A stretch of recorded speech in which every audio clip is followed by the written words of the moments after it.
రక్షకుడు నజరేయుడైన యేసుక్రీస్తు నామములో ఈరోజు ఈ బర్త్డే కార్యక్రమానికి వచ్చినటువంటి సంఘ బిడ్డలకును కుటుంబ సభ్యులకును చేరువచ్చినటువంటి స్నేహితులకును శ్రేయోభిలాషులకును ప్రభు పేరట నా యొక్క నిండు వందనాలు తెలియపరుస్తున్నాను. మీ అందరికి నిండు వందనాలండి. అందరికీ ప్రైజ్ ది లార్డ్. అందరికీ ప్రైజ్ ది లార్డ్. దేవుడు మీకు తోడే ఉండును గాక. దేవుడు మిమ్మల్ని ఆశీర్వదించును గాక. దేవుడు మీకు తోడే ఉండి సమాధానంలో నడిపించును గాక.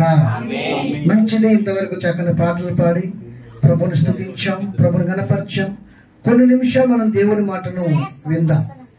జాగ్రత్తగా దేవుని మాటలను మనం ధ్యానించుదాం. ఎవరు కూడా ఇక మాట్లాడక నిశ్శబ్దంగా ఉండండి. కొన్ని నిమిషాలు మనం దేవుని మాటను విందాం. ఈరోజు ఏం కూడిక? ఇది పుట్టినరోజు వేడుక. ఈ యొక్క పుట్టినరోజు వేడుకలో కొన్ని ప్రాముఖ్యమైనటువంటి విలువైన మాటలను మనము ఈ రాత్రి ధ్యానం చేద్దాం. నా ప్రియమైన దేవుని పిల్లలారా, దేవుని ప్రజలారా,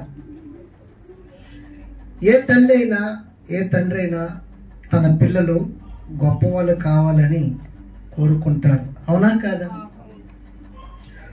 ఆ తల్లిదండ్రులు గొప్పవాళ్ళు కాకపోయినప్పటికీ, ఆ తల్లిదండ్రులు ఉద్యోగాలు చేయనప్పటికీ, ఆ తల్లిదండ్రులు గొప్పగా అంత ప్రయోజకులు కానప్పటికీ కూడా తన పిల్లలు మాత్రం ప్రయోజకులుగా గొప్పగా ఎదగాలని, గొప్పగా ఉండాలని ఆశపడతారు. అవునంటారా? అవును. దేవునికి స్తోత్రం. ఈరోజు అంశం ఏంటంటే, మన పిల్లలు గొప్పవాళ్ళు కావాలి అంటే మనం ఏం చేయాలి అనే అంశంతో మనం ముందుకు వెళ్దాం. నా ప్రియమైన దైవ పిల్లలారా, కొన్ని నిమిషాలు మీరు ఈ మాటలు జాగ్రత్తగా ఉండండి. పిల్లలు గొప్పవారు కావాలి అంటే తల్లిదండ్రులుగా మనం ఏం చేయాలి? ఇక్కడ చాలామంది తల్లిదండ్రులు ఉన్నారు. ఇక్కడ చాలామంది చంటి పిల్లలు ఉన్నారు. ఈ పిల్లలందరూ కూడా రేపు పెద్దవారై గొప్ప ఉన్నతమైన స్థితిలో, ఉన్నతమైన స్థాయిలో ఒక మంచి సాక్ష్యము కలిగి గొప్పగా ఎదగాలి అంటే తల్లిదండ్రులు ఏం చేయాలి? ఏం చేయాలో బైబిల్ సెలవిస్తుంది.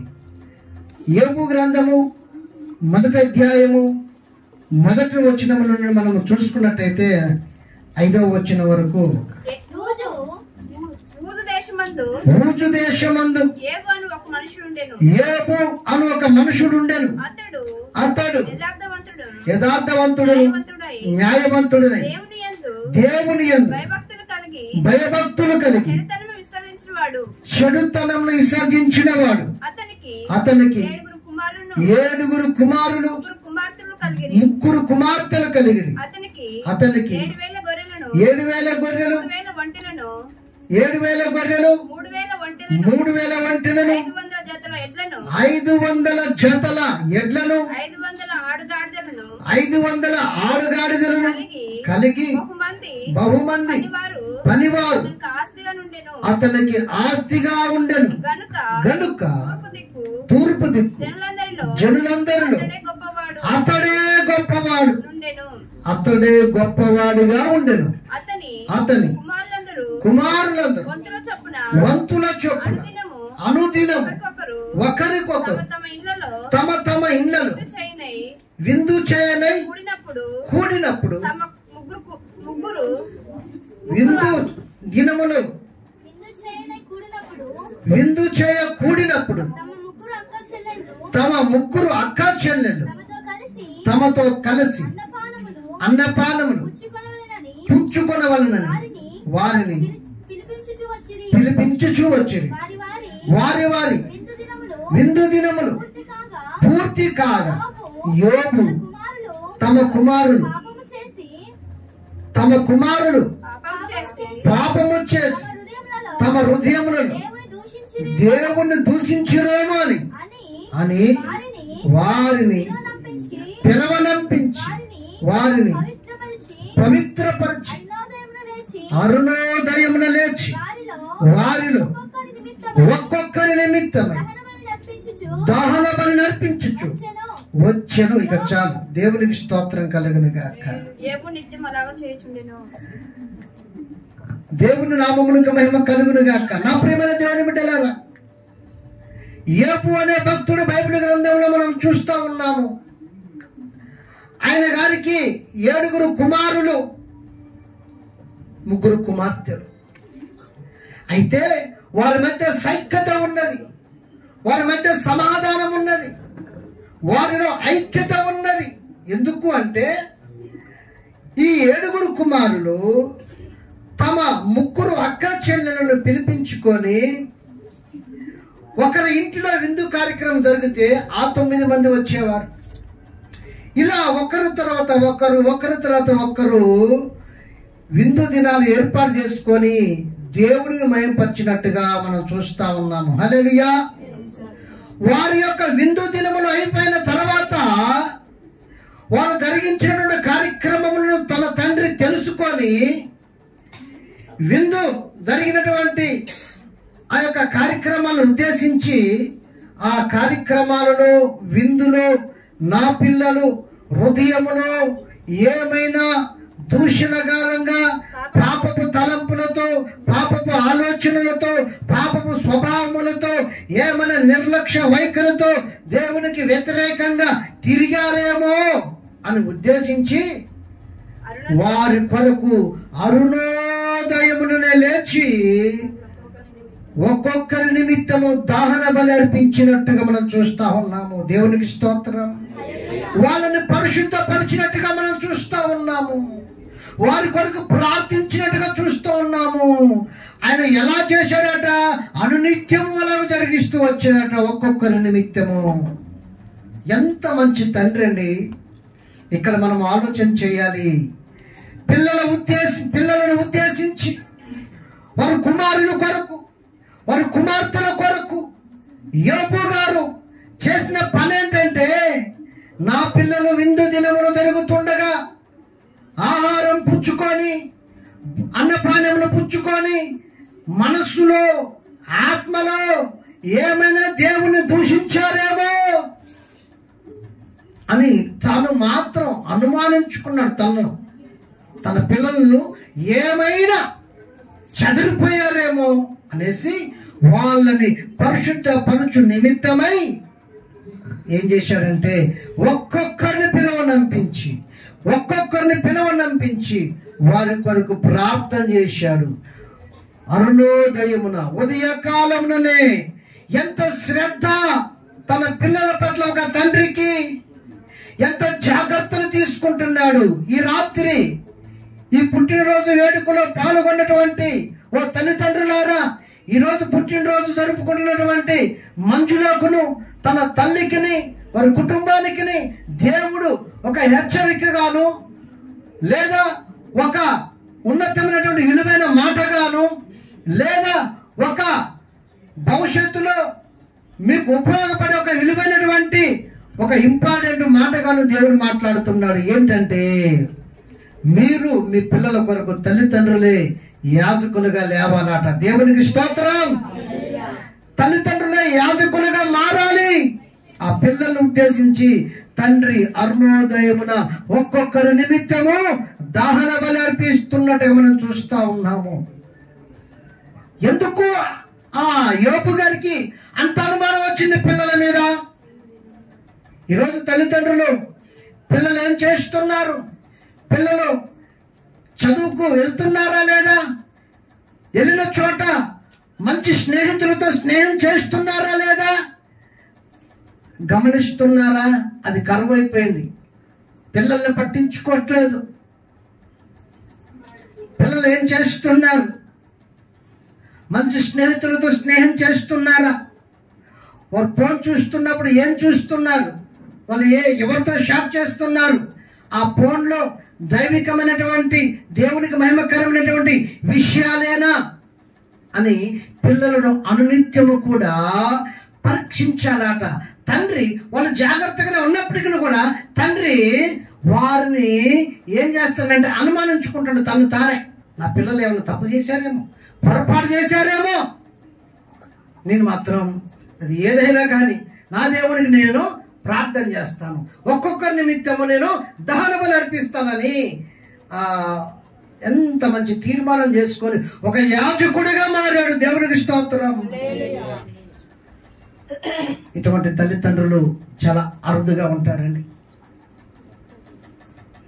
పిల్లలు కాలేజీకి వెళ్ళినప్పుడు మా పిల్లలు కరెక్ట్గా కాలేజీలో ఉన్నారా లేదా, స్కూల్కి వెళ్ళినప్పుడు మా పిల్లలు కరెక్ట్గా స్కూల్లో ఉంటున్నారా లేదా, స్కూల్ దగ్గరికి వెళ్ళి ఆ టీచర్స్ను, కాలేజ్ దగ్గరికి వెళ్ళి ఆ లెక్చరర్స్ను మనం ఏం చేయాలంటే మా పిల్లలు ఎలా ఉన్నారు, మా పాప ఎలా ఉంది, మా బాబు ఎలా ఉన్నాడు, చదువుకుంటున్నారా లేదా, అల్లరి చేస్తున్నారా, ఏమైనా పిచ్చి శాస్త్రాలు చేస్తున్నారా, ఏదైనా మాకు చెప్పండి సార్, మేము చూసుకుంటాము అనేసి పిల్లల పట్ల జాగ్రత్తలు తీసుకోవాలి. హల్లెలూయా. కానీ యోబు జాగ్రత్తలు తీసుకుంటున్నాడు. అందరి వంతుల ప్రకారము విందు కార్యక్రమాలు జరిగాయి. హల్లెలూయా. ఎందుకు అతనికి అనుమానం వచ్చిందంటే చూడండి, సామెతల గ్రంథము 30వ అధ్యాయము 8-9 వచనాల్లో ఓ చక్కని మాట రాశాడు. వ్యర్థమైన వాటిని అబద్ధములను నాకు దూరముగా నుంచుము, పేదరికమునైనను ఐశ్వర్యమునైనను నాకు దయచేయకము, తగినంత ఆహారము నాకు అనుగ్రహింపము. ఒకవేళ ఎక్కువైన ఎడల నేను కడుపు నిండిన వాడినై నిన్ను విసర్జించి యెహోవా ఎవడనందునేమో లేక బీదనై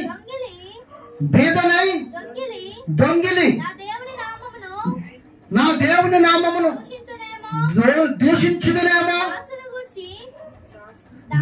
దాసుని గూర్చి వాని యజమానునితో కొండెములు చెప్పకము. చాలు. దేవునికి స్తోత్రం. నా ప్రియమైన దేవుని బిడ్డలారా, యోబు ఉద్దేశం ఏంటంటే తిన్న వారికి ఏమవుతుందండి, మత్తు కలుగుతుంది, నిద్ర వస్తుంది. అవునా కాదా? బాగా తిన్నవారికి మత్తుతో పాటు మాటలు కూడా జారుతాయి, ఆలోచనలు మారిపోతాయి, రకరకాల ఆలోచన.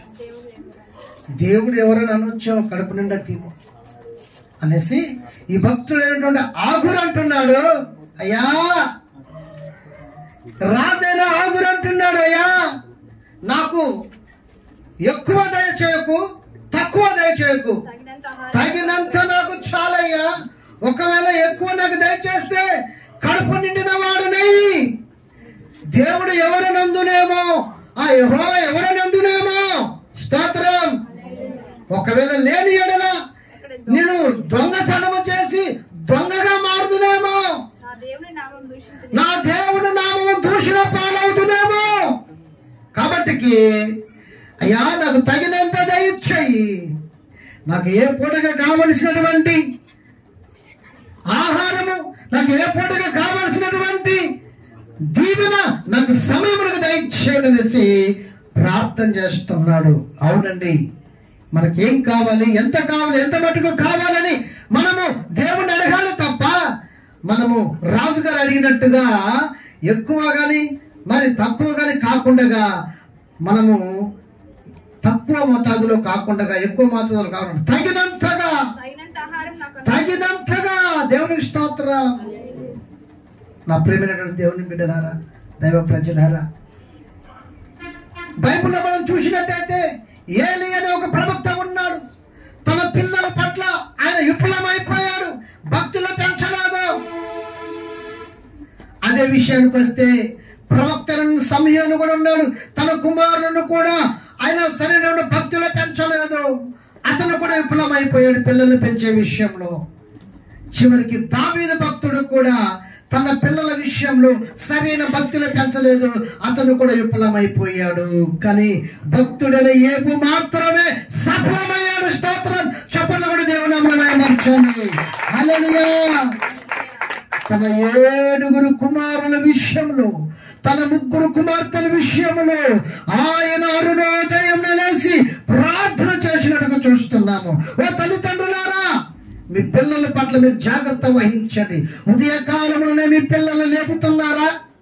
మీరు లేవక వాళ్ళు లేవక 7 గంటలకు లేస్తున్నారా? అది దీవెనకరం కాదు. అరుణోదయమున ధనవంతుడు గొప్పవాడు ఉజు దేశమందు అతను మించినటువంటి ధనవంతులు ఎవరు లేరు. ఆ ధనవంతుడే ఉదయకాలంలో లేచి తన పిల్లల నిమిత్తమై ఆ అరుణోదయమున ప్రార్థించినట్టుగా దహన బలి అర్పించినట్టుగా మనం చూస్తా ఉన్నాము. హల్లెలూయా. మనం ఏ బలి అర్పిస్తాము? మన పిల్లల కొరకు ఉదయకాలంలో వేసి మనం ప్రార్థనలో ఉండి మన పిల్లల్ని కూడా ప్రార్థనలో ఉంచినట్టుగా మనం చేస్తున్నాం. అసలు గొప్ప విశేషం ఏంటంటే ఈ యొక్క కుటుంబారాధనలు చాలా మంది సాయంకాలం చేస్తారు. కొంతమంది సోమరులుగా ఉండి అసలు కుటుంబారాధనకి బదులు ఏం చేస్తారంటే ఒక 4 కోటల మధ్య ఉదయకాల పంచాదులు పెట్టుకొని గోల చేసుకుంటారు తప్ప సాయంకాలం కూడా దేవునికి మహిమకరంగా కుటుంబారాధన చేసినట్టుగా కొన్ని కుటుంబాలను మనం చూడం. కొన్ని కుటుంబాలు శ్రద్ధగా భక్తి శ్రద్ధలతో సాయంకాలమున ఖచ్చితంగా కుటుంబారాధన చేస్తారు. ఇదే కాదు కానీ ఈ కుటుంబారాధన ఉదయకాలము ఏ ఇంటిలోనైతే 5 గంటలకే ఖచ్చితంగా కుటుంబారాధన ఫ్యామిలీ అంతా కలిసి ప్రార్థన చేస్తారు. ఆ ప్రార్థన పరలోకముందున్న దేవుడు ఆలకించి ఆ కుటుంబానికి దీవెనలు ఇస్తాడట. యోబు కుటుంబం అంత గొప్పగా ఎదగటానికి, యోబు కుటుంబం అంచెలంచెలుగా ఎదగటానికి గల కారణము ఏంటంటే సాయంకాలం ప్రార్థన కుటుంబారాధన ఉండేది. ఉదయకాలం అరుణోదయం వారి కుటుంబంలో కుటుంబారాధన ఉండేది. స్తోత్రం. హల్లెలూయా. నా ప్రియమైన దేవుని పిల్లలారా, దేవుని ప్రజలారా, మీ పిల్లల పట్ల మీరు బాధ్యత వహించి మీరు ఒక యాజకులుగా ఉంటారా? మీరు యాజకులుగా మారాలి, ఒక యాజకునిగా మారాలి. మీ పిల్లలు పనిచేసే చోట జాగ్రత్తగా ఉంటున్నారా లేదో వాళ్ళని పరీక్షించి తెలుసుకోవాలి. స్కూల్కి వెళ్ళిన చోట మీ పిల్లలు జాగ్రత్తగా ఉన్నారా లేదో తెలుసుకోవాలి. యోబు భక్తుడు వాళ్ళ పిల్లల పట్ల భక్తి శ్రద్ధలు కలిగి అతను నడుచుకుంటున్నాడు. హల్లెలూయా. ఒక పెళ్లి రోజు జరిగిన పరలోకం సంతోషించాలట. ఒక పుట్టినరోజు వేడుక జరిగిన పరలోకం ఆనందించాలట. ఇంటిలో ఒక శుభకార్యం జరిగిన పరలోకం ఆనందించాలట. పరలోకం ఆనందించేటట్టుగా మనం జీవిస్తున్నామా? పరలోకం సంతోషించేటట్టుగా మన కుటుంబాలు ఉంటున్నాయా? పరలోకం ఆనందించేటట్టుగా మనం ప్రవర్తిస్తున్నామా? మన క్రియలు ఎలాగున్నాయి? మన ప్రవర్తన ఎలాగుంది? మనం ఎలా జీవిస్తున్నాము? ఈ లోకములో మనం ఎలాగున్నాము? ఈ లోకములో మనము పెద్ద పెద్ద కార్యక్రమాలు జరిగించకపోయినా పర్వాలేదు కానీ మనల్ని బట్టి పరలోకం ఆనందించాలట. ఆ పరలోకం ఆనందించిన రోజు నిజమైన పుట్టినరోజు, నిజమైన పెళ్లి రోజు, నిజమైన శుభకార్యములు మన ఇంటిలో రేపు జరగబోతా ఉంటాయి. హల్లెలూయా. దేవునికి స్తోత్రం కలుగును గాక. సంవత్సరం మొదలుకున్న సంవత్సరం వరకు దేవుడు దయా కిరీటాన్ని ధరింపచేసి తన పిల్లలైనటువంటి వారినందరినీ కాయచ్చు ఆయన క్రమం తప్పకుండా కొనసాగిస్తున్నాడు. మనమేమన్నా మన ప్రవర్తనలో క్రమము తగ్గుతున్నామేమో మనల్ని మనం పరీక్షించుకొని ముందుకు కొనసాగే వారిగా మనం ఉండాలి. హల్లెలూయా. ఒక మాట మిమ్మల్ని అడుగుతున్నాను. అంత భక్తి శ్రద్ధలతో ఉన్నటువంటి యోబు కుటుంబంలో ఒక్కసారిగా హల్లెలూయా ఒక్కసారిగా దేవునికి స్తోత్రములు కలుగును గాక. నా ప్రియమైన దేవుని బిడ్డలారా, పిల్లలు దేవుణ్ణి స్తుతిస్తూ మయంపరుస్తూ ఘనపరుస్తూ ఉండగా యోబు గర్భమందు పుట్టిన పిల్లలందరూ కూడా ఒక్కసారిగానే చనిపోయారు. కారణం వాళ్ళు ప్రార్థన చేసినందుక? వారు ఏమైనా త్రోవ తప్పారా?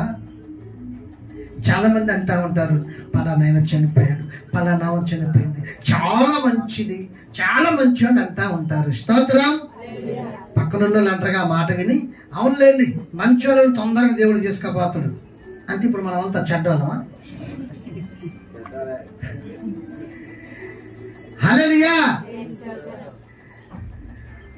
నా ప్రియమైన దేవుని పిల్లలారా, దేవుని ప్రజలారా, ఎవరైతే దేవునికి సమీపంగా ఉంటారో, ఏ కుటుంబం అయితే దేవుని ఎదుట యథార్థంగా నడుచుకుంటారో ఆ కుటుంబాన్ని సాతానుగాడు అపవాది పొంచి ఉండి చూస్తూ ఉంటాడు. మొదటి పేతురు పత్రిక 5వ అధ్యాయం 8వ వచనంలో మనం చూసినట్టయితే, నిబ్బరమైన బుద్ధి గలవారై మెలకువగా ఉండుడి, మీ విరోధి అయిన అపవాది ఎవరిని మింగుదామని వాడు గద్దించు సింహము వలె అటు ఇటు తిరుగుతూ ఉన్నాడు. స్తోత్రం కలుగును గాక. అయితే ఈ కుటుంబం ఆనందిస్తా ఉంది. ఏ కుటుంబం? యోబు గారి కుటుంబం.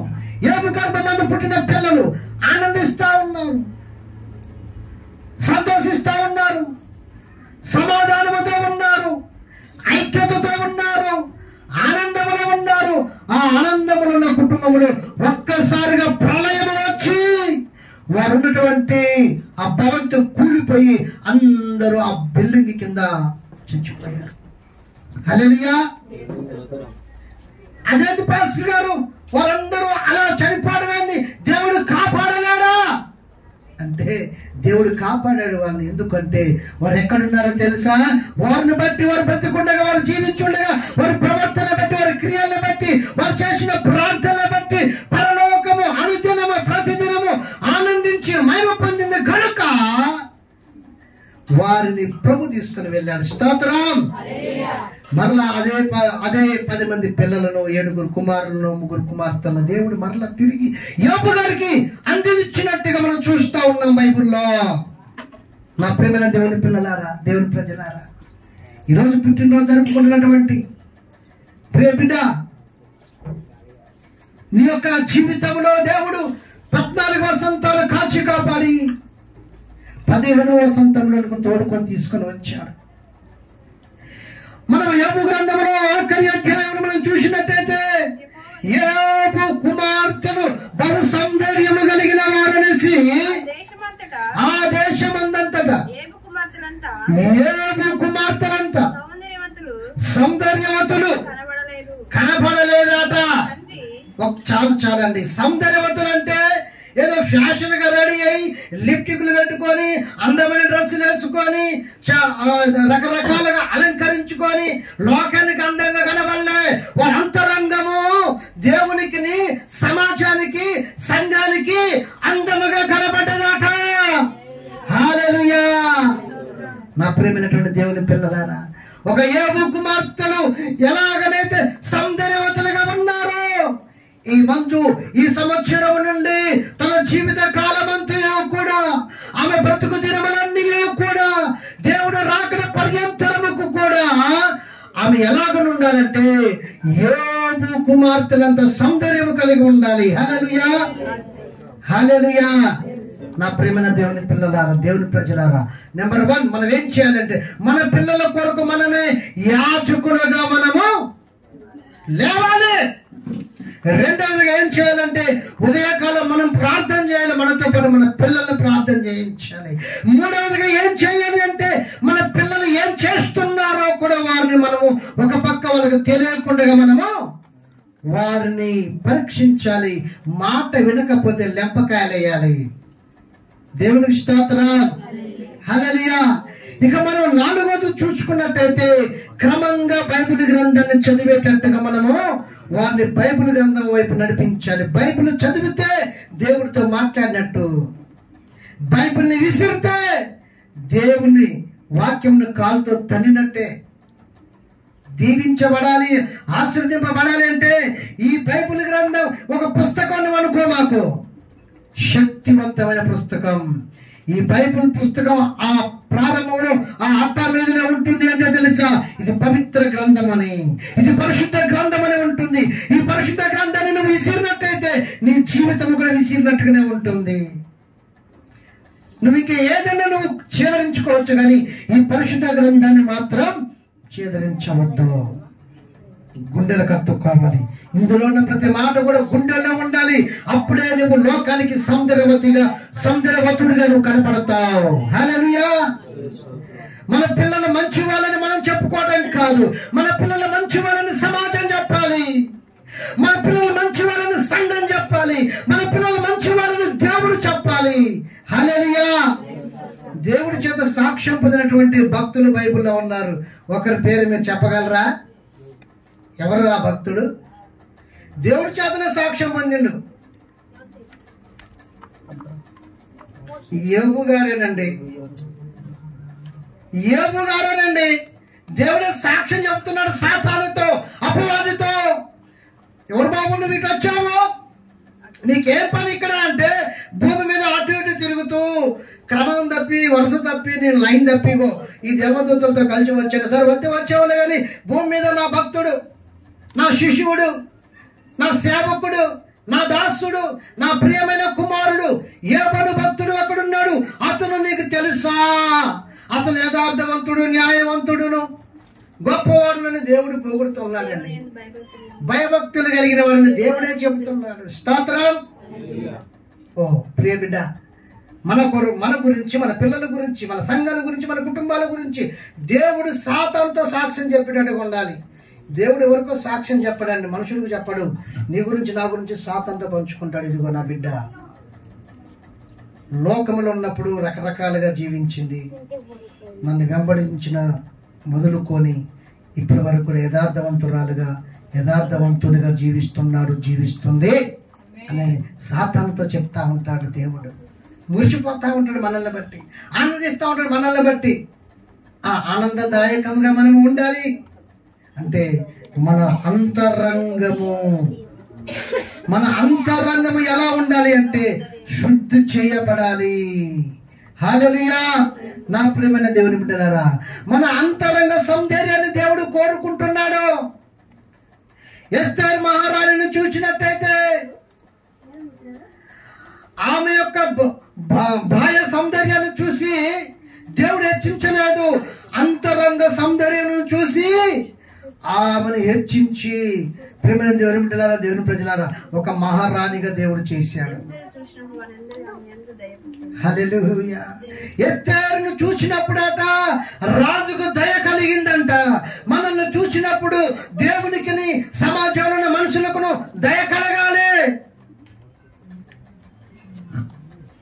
మనము జరిగించుకునే ప్రతి కార్యక్రమమును బట్టి ముందుగా పరలోకము ఆనందించేటట్టుగా మనము జీవిస్తే మన జీవితం అంతా కూడా దీవెనకరంగా ఉంటుంది. హల్లెలూయా. నా ప్రియమైన దేవుని బిడ్డలారా, దేవుని ప్రజలారా, 9 సంవత్సరముల నుండి ఈ యొక్క పాప పుట్టినరోజు నేను జరిగిస్తూ వచ్చాను. ఇది 9వ సంవత్సరం. 2016 అక్టోబర్ 4 నుండి ఇదే స్థలములలో, ఇదే ఇంటిలో పుట్టినరోజు వేడుక జరుగుతూ ఉంది. చూస్తూ ఉండగానే నేను చూసినప్పుడు మంజు ఇగో ఉంటుంది. ఇప్పుడు నేను ఇట్లా చూడాల్సి వస్తాను, నన్ను మించిపోయింది. హల్లెలూయా. ఓకే, నీ ఎదుగుదలలో నువ్వు బాగానే ఉన్నావు, చాలా సంతోషం. దేవునికి సమీపముగా ఉండాలి.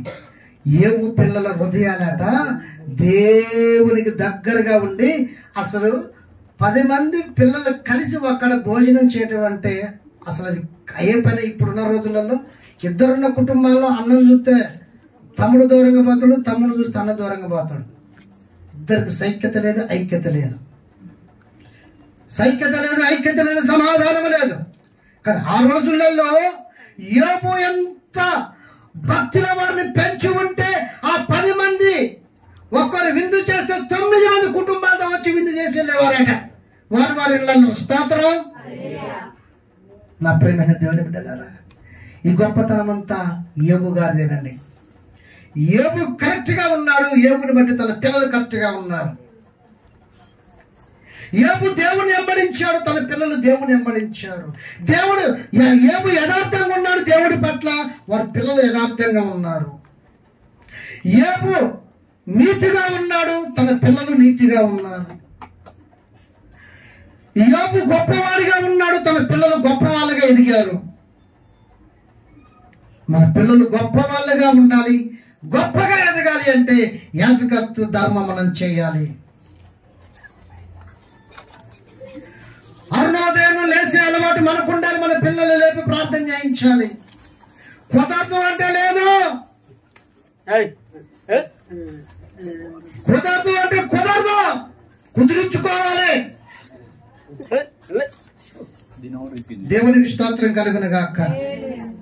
నా ప్రేమైన దేవుని పిల్లలారా, దేవుని యొక్క ప్రజలారా, ఈ యొక్క సమయంలో మీకు చెప్తున్న మాట ఏంటంటే, పిల్లలు ఉదయకాలంలో లేపేవారికి మనం ఉండాలి. పిల్లలతో పాటు మనం ప్రార్థన చేయాలి, బైబిల్ గ్రంథం చదవాలి. ఏ ఏ విషయాలు చెప్పబడ్డాయో ఈ సంవత్సరము మీ పిల్లల్ని, అదేవిధంగా మనుషును కూడా యోబు తన పిల్లల్ని పెంచినట్టుగా కనికరం పెంచినట్లయితే వచ్చే సంవత్సరము ఇదే స్థలములలో ఇంకా గొప్పగా, ఇంతకంటే గొప్పగా ఈ యొక్క పుట్టినరోజు కార్యక్రమం మనం జరుపుకోవచ్చు. హల్లెలూయా. దేవునికి స్తోత్రములు కలుగును గాక. ఈ పుట్టినరోజు వేడుకలో పాల్గొన్నటువంటి వీళ్ళందరికీ కూడా దేవుడి మాటలు సెలవిస్తున్నాడు. యోబు గారిని గుర్తు చేశాడు. మనం ఎక్కువ కావాలని కోరుకున్న దేవుని విడిచిపెడతామేమో. పిల్లలు ఎక్కువ తిన్నారు, విందు చేశారు, దేవుణ్ణి ఏమైనా విడిచిపెట్టారేమో, మనసులో దేవుణ్ణి ఏమైనా దూషించారేమో అని పిల్లల విషయంలో తండ్రి జాగ్రత్త పడ్డాడు, భక్తులు పెంచాడు. ఒక యోబులాగా మనము ఎదగాలి. యోబు తన పిల్లల్ని పెంచినట్టు మనం పెంచాలి.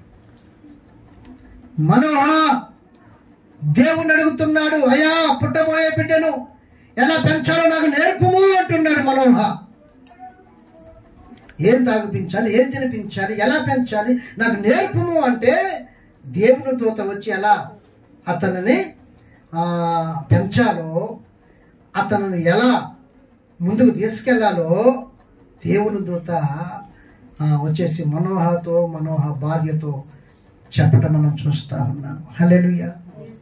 నా ప్రియమైన దేవుని బిడ్డలారా, దేవుని ప్రజలారా, ఈరోజు ఇంకెంతమంది పుట్టినరోజులు ఉన్నాయి? ఎవరైనా పుట్టినరోజులు ఉన్నాయా? ఈరోజు ఎవరైనా పెళ్లి రోజులు ఉన్నాయా? ఇంకేమన్నా కార్యక్రమాలు ఉన్నాయా? ఓకే, సంతోషం.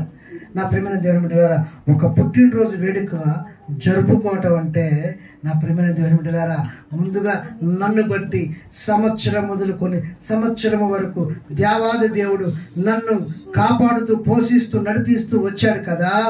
ఈ సంవత్సరం అంతా కూడా నేను దేవునికి నేను నమ్మకంగా ఉన్నానా లేదా, యోబు కుమార్తెలలాగా, యోబు కుమారులాగా నేను ఉన్నానా లేదా అనేసి చలి చూసుకున్నట్లయితే, నన్ను బట్టి పరలోకం ఆనందిస్తుందా, నన్ను బట్టి పరలోకం మహిమ పొందుతుందా అని నువ్వు ఒకసారి గమనించినట్లయితే, నా ప్రియమైన దేవుని బిడ్డలారా, దేవుని యొక్క ప్రజలారా, నువ్వు ఇట్లాంటి పుట్టినరోజులు ఎన్నో జరుపుకోవచ్చు. పరలోకం ఆనందిస్తే చాలండి, పరలోకం సంతోషిస్తే చాలండి. ఈ లోకంలో మనుషులు ఎవరైనా నేను సేకరించుకోవచ్చు, కానీ పరలోకం ఆనందించేటట్టుగా మనము భక్తిగా ఎదగాలి. మంచిది. ఈ మాటలు